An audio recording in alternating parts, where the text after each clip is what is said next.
자, 오늘 주시는 말씀은 겉으로 볼 때에는 탐심을 경계하는 말씀처럼 보이지만 사실상 신앙의 올바른 자세를 이야기하는 말씀이라고 생각이 됩니다.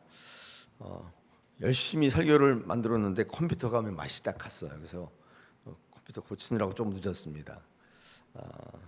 이런 날엔 조금 그런데 더 말씀에 집중해서 같이 말씀을 묵상하기를 원합니다. 그래서 예수님께서는 12장에 들어오셔서 계속적으로 제자들과 무리를 구별하시면서 그들에게 주시는 말씀으로 경고하시고 권면하십니다.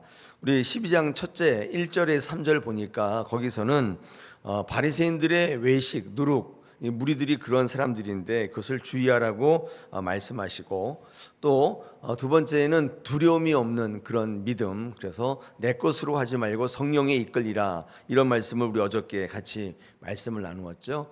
우리의 몸은 죽여도 영혼을 죽이지 못하는 지옥에 능히 던져 넣을 사람을 두려워하라. 정말 두려워할 것은 누구냐? 이런 말씀을 통해서 제자들과 무리들에게, 특히 제자들에게 어떤 신앙을 유지해야 될지를 말씀하고 계십니다. 그래서 궁극적으로는 말로 부인하거나 시인하는 거, 이것은 이제 우리의 것을 가지고 신앙하는 거죠. 말로 부인하고 또 시인하고 고백하고 이런 것보다도 이 성령의 모독죄, 성령의 이끌이라는 것입니다. 그 성령이 보여주는데도 그것을 인정하지 않고 수용하지 않는 것은 이제 빼박이라는 거예요. 빼박이 뭐냐면 빼도 박도 못한다는 거죠. 예전에 말씀이 없었을 때, 성령이 없었을 때에는 예수 그리스도께서 인간으로 오셨을 때는 말로 하시고 권면하시고 설교하시고 했던 거에 대해서 예수님에 대한 오해가 있을 수가 있죠. 또 부정할 수가 있는데, 그런데 성령의 시대에 성령께서 계속 보여주고 계시는데도 불구하고 부인하고 거절하는 것은 이게 성령 모독죄다 하는 것입니다. 여러분이 사실 이 시대에 성령께서 역사하시고 성령께서 우리에게 말씀하는 이 시대에 하나님의 말씀을 거절하고 내 뜻대로 살아가는 것은 이걸 이제 통틀어서 성령 모독죄예요. 성령이 역사하고 있는 시대에 성령께서 보여주시고 있는 것을 거부하는 거, 다시 말해서 내 의지를 가지고, 내 생각을 가지고, 내 주장을 가지고, 내 의를 가지고 살아가는 것 자체가 성령 모독죄다. 성령 모독죄라는 게 따로 있는 게 아니라 성령의 통치나 지배를 거절하는 거예요. 성령의 이끄심을 거절하는 것이다. 우리 어저께 말씀을 나누었습니다. 저 오늘은 또 다른 권면이신데, 이게 탐심을 물리치라, 그러니까 욕심을 내지 마라, 그런 뜻처럼 보이지만 사실은 이거는 예수 그리스도에 대한 올바른 신앙을 권면하고 있는 것입니다. 내용이 이런 거죠. 무리가 와서 예수님에게 요청하시는데 뭘 요청하냐면 내 형을 명해서 유산을 나와 나누게 해달라는 것입니다. 이거를 이제 요청한 거예요. 이게 형이 아마 유산을 다 가지고 나눠주지 않는 모양이에요. 그래서 이 무리가 예수님께 와서 올바르고 정당한 법 집행을 요구해요.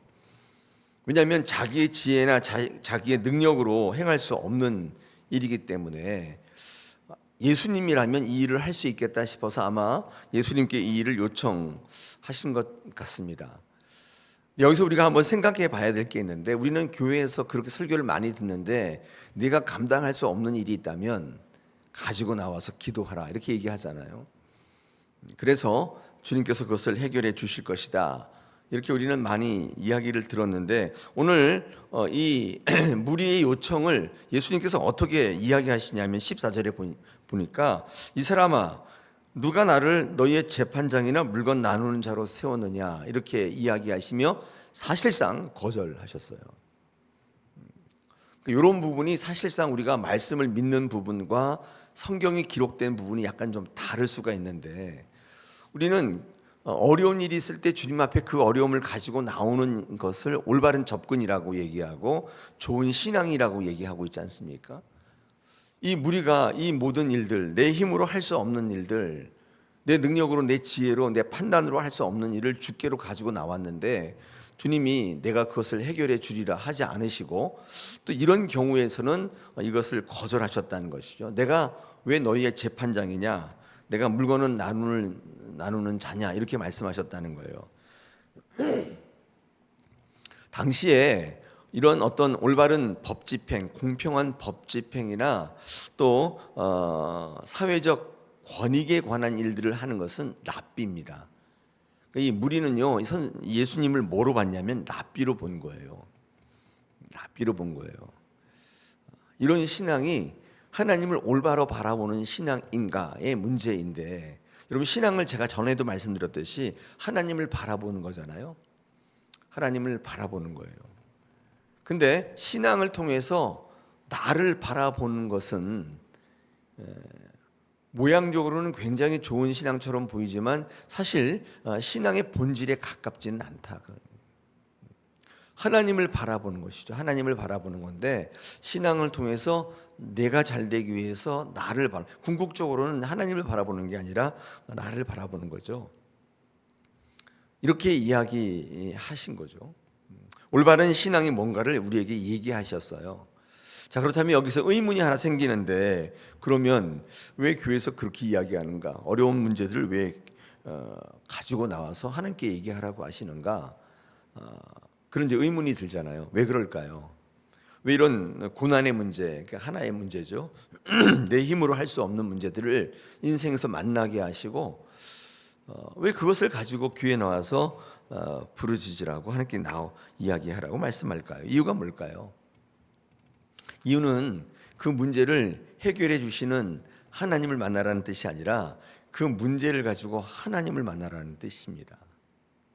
그러니까 하나님을 통해서 그 문제 해결해서 내 소원을 이루라는 뜻이 아니라, 하나님께서 우리에게 고난을 주시는 이유는 그 문제를 가지고 주께 나와서 부르짖고 기도하다 보면 그 문제를 우리에게 주신 하나님의 의미를 알게 되고, 그것을 통해서 하나님이 어떤 분인지를 만나게 되고, 그 문제 연연해서 그 고난의 문제를 풀려고 사는 인생이 아니라 하나님을 만나는 인생이 되게 하려 하십니다.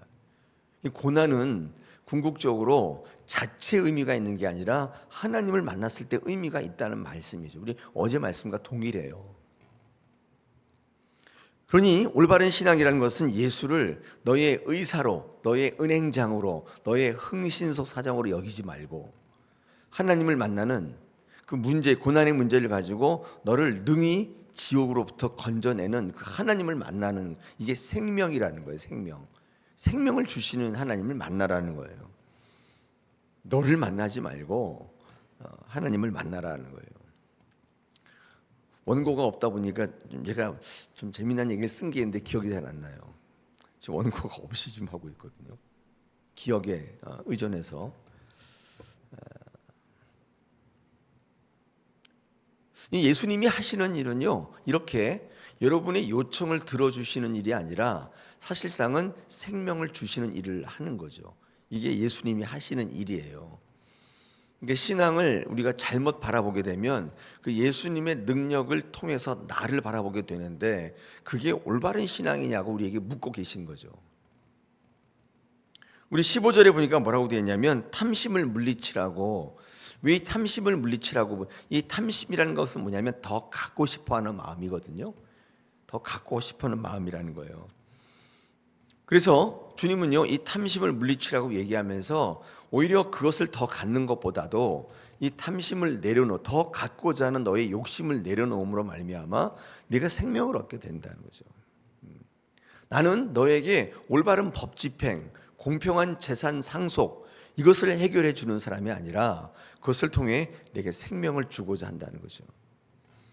정말로 우리에게 요구하시는 것은 우리가 생각하는 것처럼 불공평한, 억울한, 더 올바른 그런 삶을 요구하는 게 아닌, 그것을 주시는 게 아니란 말이에요.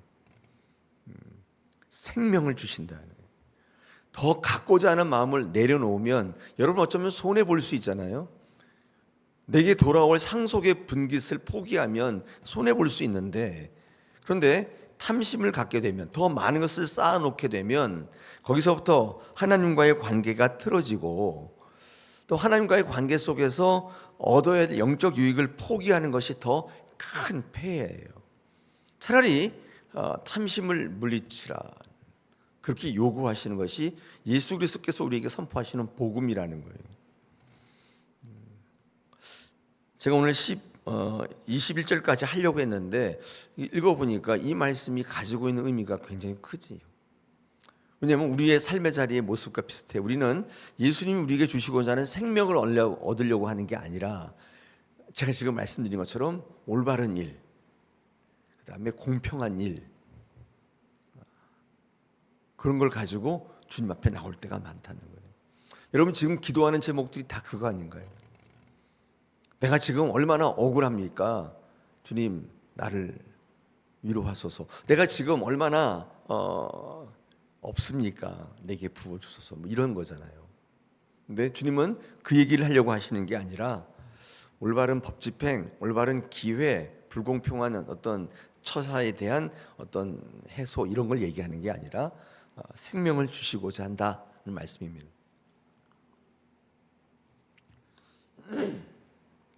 우리 지난 주일에 말씀드렸는데 군인이 어떤 사람이냐? 군인은 공평 이런 거 가지고 뭐 이런 거 사는 사람이 아니라 사명을 가지고 산다. 그 얘기를 제가 드렸거든요.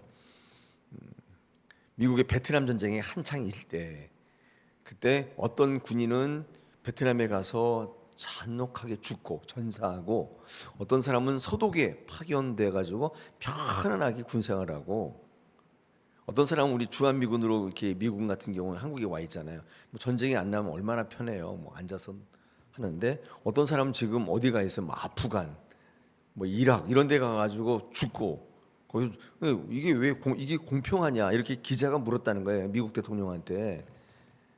그때 대통령이 뭐라고 했냐면 군인은 어떤 공평을 목적으로 있는 존재가 아니라 사명을 감당하는 존재다. 이 한마디 되게 유명한 말이에요. Life is not fair. 인생은 공평하지 않다.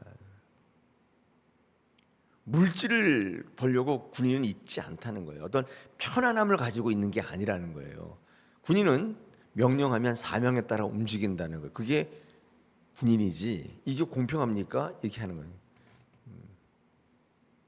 어떤 군인은 오늘날도 우리나라도 보면 책상에서 막 펜하면서 앉아 있는 사람이 있고 어떤 군인은 매일 목숨을 거는 사람이 있어요.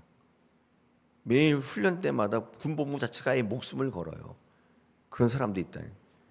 그 이게 공평합니까? 이렇게 얘기하면 뭐 어떻게 얘기해야 돼요?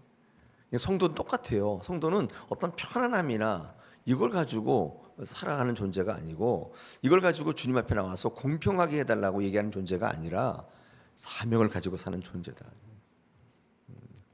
저는 말씀을 통해서 조금씩 신앙의 뭔지를 조금 알아가는 것 같아요. 말씀을 통하지 않고는 이 땅에 통용되는 보편적 가치를 가지고 생각해요. 왜 저 사람은 저런데 왜 나는 이렇지?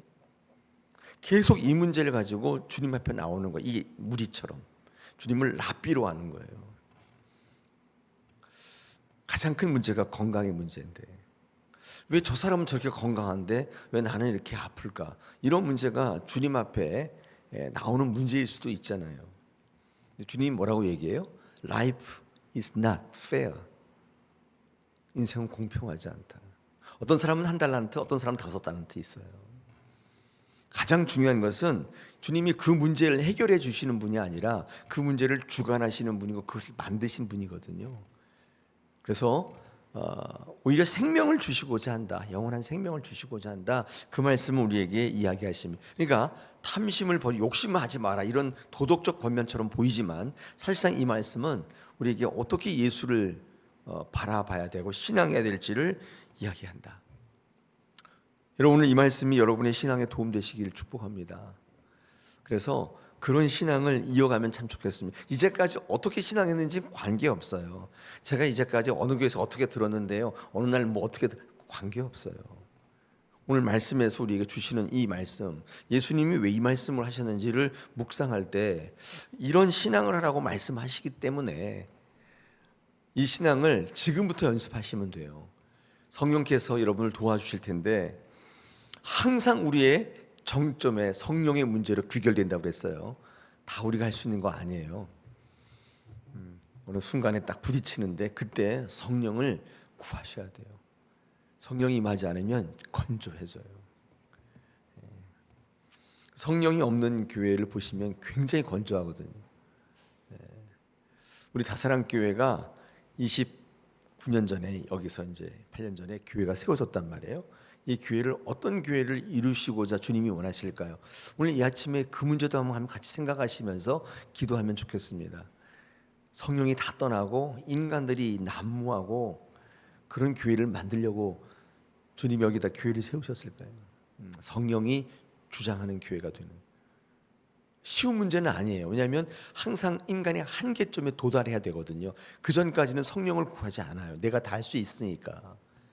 근데 그 점이 딱 올라가면 모든 교회가 성령을 부르짖어요. 오직 성령으로 나가셔야 돼요. 그래야 그 한계를 뛰어넘고 주님 계시는 것을 볼 수가 있어요.